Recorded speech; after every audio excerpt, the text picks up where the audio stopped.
आज आपण भिडाचं जे अप्पे पात्र येतं ते एका दिवसात वापरासाठी तयार कसं करायचं ते पाहणार आहोत। तुम्ही बघू शकता हे वजनाला खूप हेवी असतं आणि एकदम असं रखरखीत असतं। ते तयार केल्यानंतर एकदम असं गुळगुळीत होतं, ज्यामुळे तुमचे पदार्थ एकदम व्यवस्थित तयार होतात, अजिबात चिटकत नाही। आणि याआधी मी माझ्या चॅनलवरती या भिडावरती घावणे आंबोळ्यांचे व्हिडिओ शेअर केलेले आहे तुमच्याबरोबर, ज्यामध्ये हे अजिबात चिटकत नाहीत आणि चविष्ट असे हे घावणे आंबोळ्या आपल्या तयार होतात।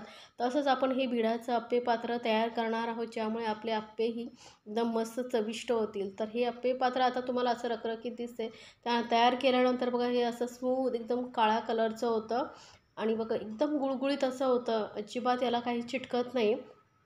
तर हे बनवण्यासाठी आपल्याला फक्त 1 दिवस लागेल, कमी मेहनत आहे, पण तुमचं लाईफ टाईम हे अप्पे पात्र तयार होईल।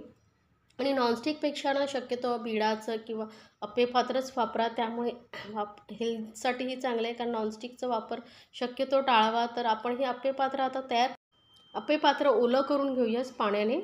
आता त्यानंतर साबणाने याला घासून घ्यायचं आहे हलकं हलकं, म्हणजे काय होईल यावरती जो खरखरीतपणा वगैरे आहे थोडा कमी होईल। याचा जो राखाडी कलर आहे तो आपल्याला काढून टाकायचा आहे। बघू शकता तुम्ही किती काळपटपणा यामध्ये आहे तो। तर बघा थोडा कलर हलका हलका चेंज झालेला आहे। व्यवस्थित आपल्याला याला साबणाने घासून घ्यायचं आहे। तर बघू शकता किती काळा कलर याचा निघालेला आहे।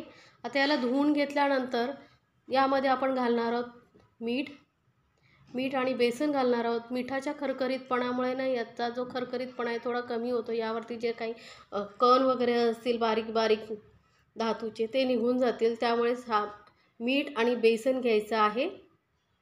थोडं थोडं बेसन घालायचं आणि याला आपल्याला थोडं थोडं असं घासून घ्यायचं आहे। तर ही स्टेप करणं खूप गरजेचं आहे, यामुळे खूपच फरक पडतो, जो खरखरीतपणा आहे तो कमी होतो।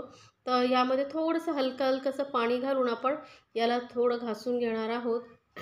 आधी सुक्याच ह्याने घासून घेतलेलं आहे, त्यानंतर थोडंसं पाणी घालते मी, अगदी थोडंसं पाणी घालायचं आहे, त्यामुळे आपल्याला घासायला बरं पडेल।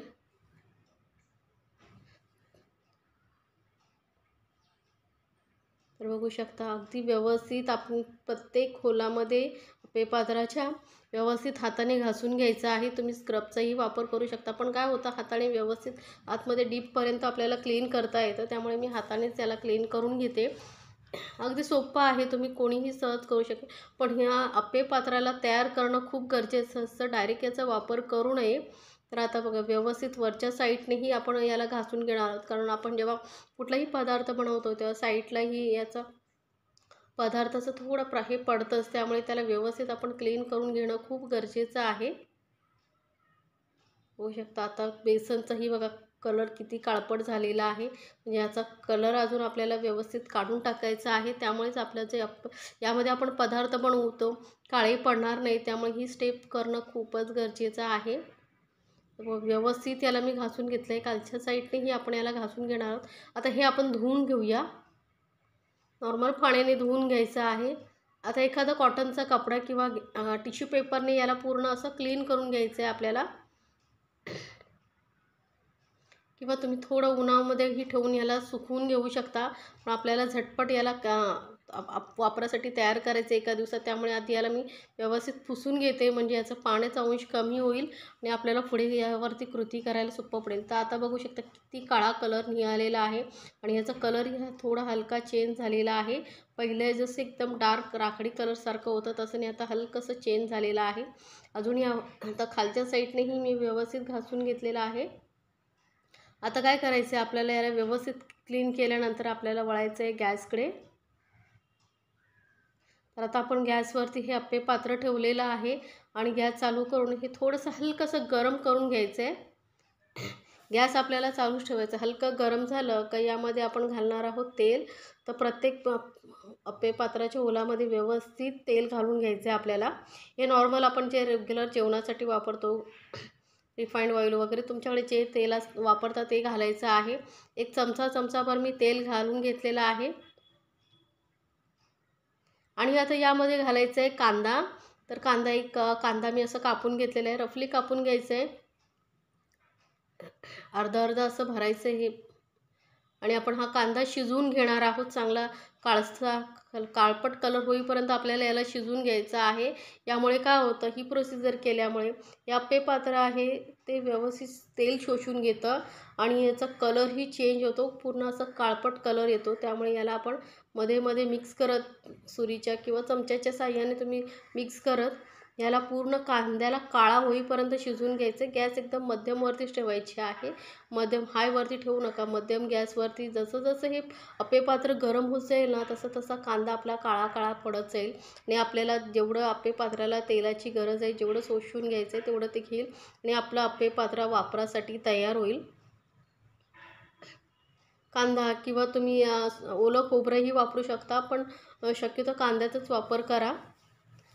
मध्ये मध्ये मिक्स करत जाते. नॉनस्टिक पॅन कधी आपण घेतलं तर काय होतं, त्याला जराही काय लागलं तर त्याचं नॉनस्टिक निघून जातं आणि मग ते आपल्या हेल्थसाठीही चांगलं नाही आहे. त्यामुळे आणि हे अप्पे पात्र बिडाचं कसं लाईफ टाईम तुम्ही वापरू शकता, अजिबात खराब होत नाही. जर याची व्यवस्थित काळजी घेतलात तर अजिबात ते खराब होत नाही. माझं जे भिडाचं घावण्यांचं आंबोळीचं भिडं आहे त्याच्यावरती मी बरेच व्हिडिओ बनवलेले आहे, तुम्ही बघू शकता. अगदी मस्त असे घावणे आंबोळ्या तयार होतात. तर आता ह्याचं बघू शकता, कांदा मस्त लालसर झालेला आहे चांगला. थोडंसं अजून याला थोडा काळपट थोडंसं कलर येईपर्यंत आपण शिजवून घेणार आहोत. आणि वरच्या साईडने बघत थोडं थोडं मी तेल लावलं होतं, त्यामुळे तेही त्याचा कलरही चेंज झालेला आहे. आता आपण हलकं हलकं असं धूर येतो आहे बघा, इतपत आपल्याला हा कांदा शिजवायचा असतो. चांगला धूर येईपर्यंत, म्हणजे तो व्यवस्थित तेल शोषून घेतं. कमीत कमी 5 ते 6 मिनटं लागतात ही प्रोसिजर करायला. आता आपण गॅस बंद करून हे पूर्ण थंड करून घेणार आहोत आणि एक दिवस असंच ठेवणार आहोत. अजिबात त्याला काढायचं नाही.